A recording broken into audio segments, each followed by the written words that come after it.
সুন্দর একটি গল্প বলবো আপনাদের সামনে। গল্পটি শুনে ভালো লাগবে। আমি স্বাভাবিক থেকে কাবাব চাবাইতে চাবাইতে বারান্দা থেকে গেলাম। খালাম্মার বারান্দাটা একটু পুরনো, অনেক বড়, কিন্তু পুরোটা জুড়েই গ্রিল না, এক পাশের একটা অংশ 3 দিকে দেয়াল দেয়া। এবং আমি জানি এই জায়গাটা খালাম্মার খুব প্রিয় একটা জায়গা। বিকেলে একা একা বসে গান শোনেন, না হয় গুনগুন করে গান গায়। আবার খালাম্মার যখন মন খারাপ হয় তখন উনি এই কোণটিতে এসে বসে থাকেন। বারান্দার সামনের দিকটা পুরোটা একটা জারুল গাছ দিয়ে ঢেকে যাওয়া, কিন্তু তবু কোত্থেকে যেন বাতাস আসে, খুব সে বাতাসে টান জুড়ে যায়। আমি যে দেখি খালাম্মা ওই কোণার চেয়ারটায় বসে আছেন এবং একটা রাগত ভাব ধরে আছেন। সামনের টেবিলের উপর ওনার ধোয়া কাপড়গুলো জড়ো করে রাখা। আমি এমন একটা ভাব ধরলাম যে কিছুই হয় নাই, আর খুব স্বাভাবিকভাবে জিজ্ঞেস করলাম, তুই দেখেছিল আমাকে? খালাম্মার চাহনি দেখে বুঝে গেলাম যে উনি নিজে নিজে বোঝার চেষ্টা করেছেন আমাকে দিয়ে এখনই শুরু করবেন, নাকি জাহিদের সাথে এসব করা ঠিক হবে কিনা এই দ্বিধাদ্বন্দ্বে আছেন। আমি ব্যাপারটা কিভাবে বুঝলাম জানি না, তবে যেভাবে হোক আমি বুঝেছি যে খালাম্মা আমাকে চান। আমার মনে একটা আচানক ভালো লাগা খেলে যেতে থাকলো। হঠাৎ কোমরে একটা ব্যথা করতেছে। দেখ তো কি করি, কাপড়গুলো একটু নেড়ে দিতে পারবি? আমি মনে হয় হাত উঠালেই আরো ব্যথা বাড়বে। আমি বুঝলাম খালাম্মা তার মত পরিবর্তন করেছে। পারবো, কিন্তু তোমার এইসব ব্লাউজ পেটিকোট আমাকে নেড়ে দিতে হবে। এখনো বিয়েই করি নাই, বইয়ের কাপড়ই তো এখন নেড়ে দিতে পারি নাই। আমি চান্স নিলাম। ওরে আমার রসের ভাহারি, এখনই নিয়ে যা, করার খুব শখ দেখি। তোর কি বিয়ের বয়স হয়েছে? খালাম্মা আমার সাথে দুষ্টমিতে মেতে উঠলেন। হবে না কেন? আমাদের কত বন্ধু বিয়ে করে ফেলেছে। তাছাড়া গায়ে গতরে দেখে বোঝেন না যে বড় হয়েছি? দেখতে চাই কতদূর যায় খালাম্মা। খুব বড় হয়ে গেছিস দেখি, আয় তো দেখি আমার থেকে কত লম্বা হয়েছিস। খালাম্মা বলে দাঁড়িয়ে গেলেন চেয়ার থেকে। আমি সামনে যেয়ে দাঁড়ালাম, খুব কাছাকাছি, প্রায় নিঃশ্বাসের দূরত্বে দাঁড়িয়ে পড়লাম খালাম্মার সাথে। উনি ওনার মাথা থেকে একটা হাত নিয়ে আমার বুক বরাবর মেলালেন। দেখলেন যে উনি আমার বুক দূরত্বে আছেন। আমার মনটা খুশিতে ভরে গেল। এই চিন্তা করে যে আগেকার আমলে প্রাচীন গ্রীসে একটা মেয়ে একটা ছেলেকে উচ্চতা জিজ্ঞেস করত এবং মেপে দেখত তখনই, যখন মেয়েটা ছেলেটাকে ভালোবাসার সিদ্ধান্ত নিত অথবা সেক্স করত। তুই তো আসলেই অনেক লম্বা হয়ে গেছিস বলেই খালাম্মা আমার সাদা শার্ট এর পকেটের বাইরের দিকে হাত রাখলেন। এখন ঠিক তার হাতের নিচে আমার পকেটে ওনার ব্রা আর থংটা আছে। আমার আত্মা উড়ে যাওয়ার মতো অবস্থা। কি করবো বুঝতে পারতেছিলাম না। খালাম্মা আমাকে উদ্ধার করলেন। উনি আরো কাছে ঘেঁষে এসে মুখটা কাছাকাছি এনে বললেন, তোকে এইবার সত্যি একটা বিয়ে দিতে হবে। আমি হাত ছেড়ে বাঁচলাম। তাহলে কি খালাম্মা জানেই না তার ব্রা আর থং আমি পকেটে নিয়ে ঘুরতেছি? ওগুলো চেটে খাওয়ার জন্য একটু সময় খুঁজতেছি? মনে তো হয় না যে বুঝতে পারে নাই। আবার আচরণ দেখে সন্দেহ হয়। কেমন জানি খাই খাই ভাব, পারলে আমারে গিল্লা খাইয়া খায় আর কি। চোখে মুখে আঁক আমাকে গিলে খাওয়ার স্বপ্ন। এখন নতুন দিক দিয়ে আগানোর প্ল্যান করলাম। আমি বিয়ে করব না বললাম। আরে এই মাত্র না বিয়ে করার জন্য পাগল হইলি? আরে আপনাকে বোঝানোর জন্য বলেছি যে বড় হয়ে গেছি। বিয়ের বয়স কি এখন হয়েছে নাকি? গায়ে গতরে বড় হলেই যদি বিয়ের বয়স হতো হচ্ছিল। খালাম্মা এমন ভাবে আমার সামনে দাঁড়ানো যে আরেকটু আগুলে ওনার বুক আমার বুকে লাগবে। আমি সুযোগটা নিলাম, চোখের ইশারায় একটা ভাব নিলাম যে কিছু একটা বলতে চাই। এরপর আরেকটু এগিয়ে হাত দিয়ে খালাম্মার কোমর ধরলাম।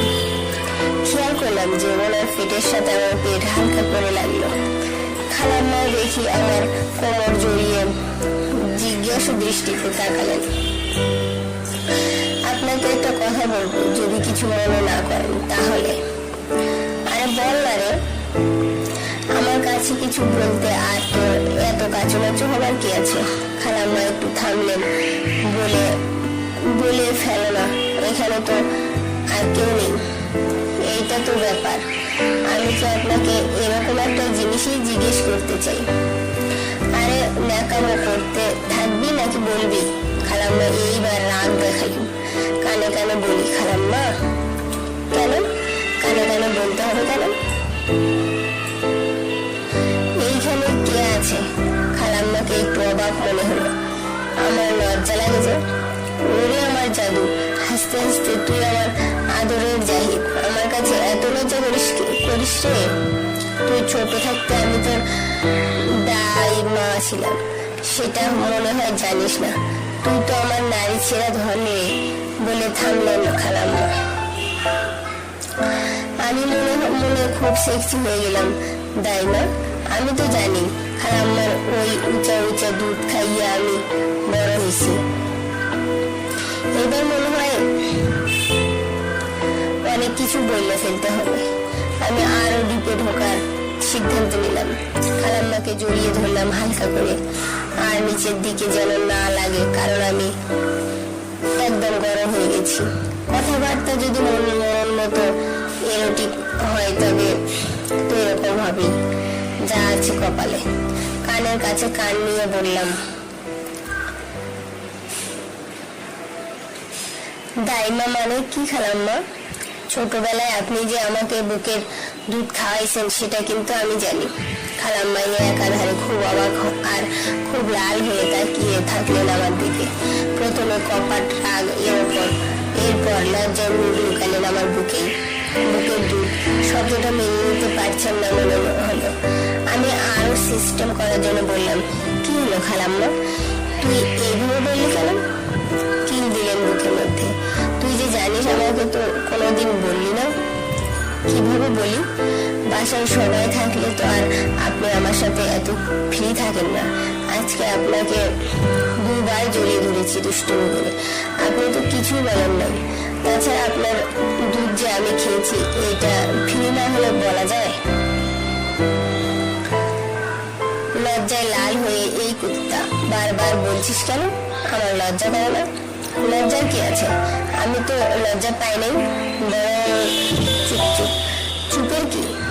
আমি কি বলবো আপনি জানেন? আমি জিজ্ঞাসা করলাম। আমার ইচ্ছে হলো ওনার লজ্জাটিকে ভেঙে দিই। আমি জানি।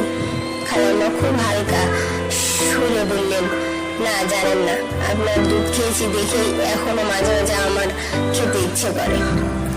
এই অসভ্য ইতর হারামি কুত্তা বললি কিভাবে? এটা রাগ মনে হলো, কিন্তু আলিঙ্গন থেকে নিজেকে মুক্ত করার ইচ্ছা দেখলাম না খালাম্মার মনে। আমি আরো যোগ করলাম, কেন আমি কি এটা বলতে পারবো না? আপনি তো আমাকে এত কাছে টেনেছেন, এত কাছে এসেছি দেখেই তো আপনার কাছে আমি আমার মনের কথাটা বলতে পারছি। আসলে আপনার দুধ আমার এখনো খেতে ইচ্ছে করে। আমি জানি আমি বড় হয়ে গেছি। আমাকে কথা শেষ করতে না দিয়ে খালাম্মা আমার শাহিদা আমার বুকের আলিঙ্গন ভেঙে দৌড়ে চলে গেলেন। আমি বোদাইয়ের মতো শর্টস এর মাঝখানে আমার গরম হওয়াটা নিয়ে চিন্তা করতে থাকলাম। এইটা কি হইল? আমি কি তাহলে নিজ হাতে আমার শাহিদাকে হারালাম? বেশি তাড়াতাড়ি হয়ে গেল কি? বুঝতেই পারছিলাম না। আমার এত বছরের সাধনা কি বিফলে যাবে? আমি কিন্তু হারাবার পাত্র নই। আমি শেষ দেখে ছাড়বো বলে সিদ্ধান্ত নিলাম। ভিতরে যে দেখি খালাম্মার রুমের দরজা বন্ধ। কি করবো করতে করতে রুমের দরজায় কান ডাকলাম। শুনলাম, কিছু শোনা যায় না।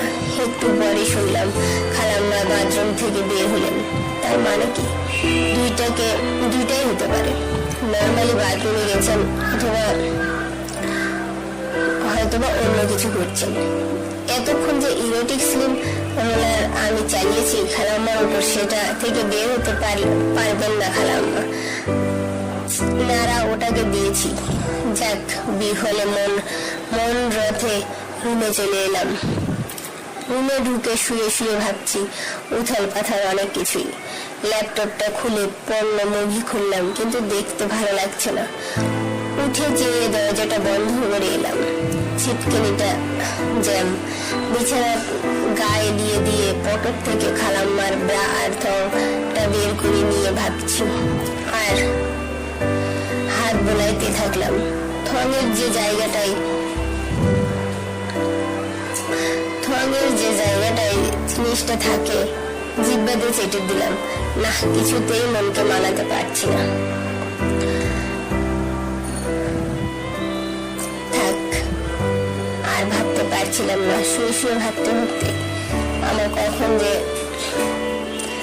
ঘুম এসে গেছে আমি বুঝতেই পারিনি। তারপরে আমার খুব ভালো লাগতেছিল যে আন্টির সাথে আমি এত কিছু করতে পারবো। পরে আমি খালাম্মাকে সবকিছু খুলে বললাম যে আমি কি করতে চাই। তখন খালাম্মা এত কিছু পরে খুব সহজেই ধরা দিল। আমরা খুব আনন্দ উপভোগ করলাম। আমার খুব ভালো লেগেছিল। খালাম্মাকে কেমন লেগেছিল আমি বলতে পারি না। আমার বিশ্বাস হয়তো অনেক ভালোই লেগেছিল। বন্ধুরা, আমার গল্পটি আপনাদের কেমন লেগেছে? ভালো, তাই না? ভালো লাগলে লাইক দিন, সাবস্ক্রাইব করুন।